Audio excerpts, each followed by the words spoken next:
Momentum mudik Idul Fitri 1447 Hijriah ikut menggerakkan roda perekonomian nasional. Meski jumlah pemudik tahun ini diprediksi menurun, potensi perputaran uang justru meningkat tembus hingga 148 triliun rupiah. Hal ini menimbulkan dinamika di tengah masyarakat antara pemenuhan kebutuhan konsumsi atau kesadaran untuk berinvestasi.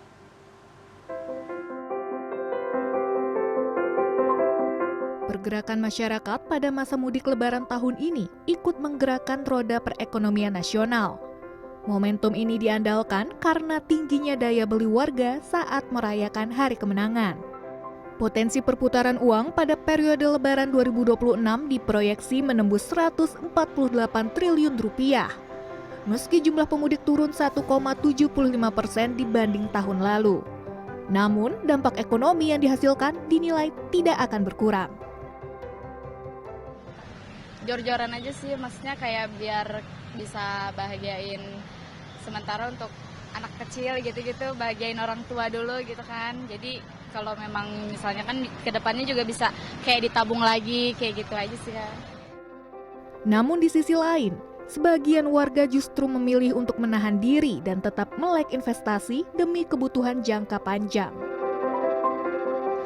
Kalau jelasnya sih milih nabung ya, pasti milih nabung. Soalnya di indeks ekonomi kayak nggak bisa banget kita buat jor-joran. Apalagi kalau misal kita mikirin beberapa tahun ke depan, kita kan pasti pengen ada masa depan yang terjamin. Jadi kita pasti pengennya nabung aja gitu. Untuk tabungannya akan dialokasikan ke hal apa ya, Kak? Kalau saya sih invest aja yang notabene aman aja untuk jangka panjang pastinya. Menurut Direktur Eksekutif KOR Indonesia, Muhammad Faisal, hal ini tidak terlepas dari peningkatan daya beli masyarakat yang didorong oleh adanya tunjangan hari raya atau THR. Jadi kalau berbicara perputaran uang dalam satu bulan, nah ini kurang lebih juga itu sebagai proksi ya untuk menggambarkan walaupun tidak persis sama tentu saja.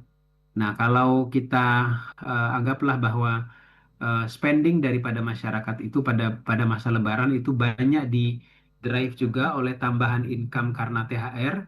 Nah, ini berarti memang ada tambahan perputaran uang selama Lebaran ya. Jadi, sehingga kalau ada eh, proyeksi atau perkiraan perputaran uangnya di kisaran 100 triliun rupiah, saya pikir itu masih make sense ya kalau dibandingkan dengan tadi total konsumsi rumah tangga dalam satu bulan yang nilainya itu di kisaran seribuan triliun gitu. Selain itu, tahun ini perputaran uang akan lebih terdistribusi ke daerah kecil, menjadi momen pemerataan ekonomi dari kota besar hingga ke pelosok, terutama di Pulau Jawa sebagai tujuan mudik terbesar. Kemudian kita berbicara masalah Lebaran, nah spending ini kan sebetulnya tidak lagi tidak terfokus lagi di perkotaan karena aktivitas Lebaran itu kan mudik ya, mudik ke daerah-daerah juga bahkan sampai ke desa-desa.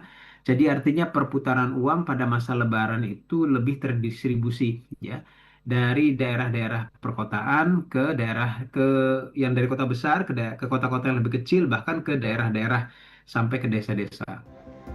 Perputaran uang yang masif pada Lebaran kali ini menjadi stimulus positif untuk mendongkrak pertumbuhan ekonomi nasional. Distribusi kekayaan ke berbagai daerah diharapkan mampu menjaga daya beli dan memicu produktivitas UMKM pasca Hari Raya. Nashwa Aprili, Dwi Agung, Jakarta.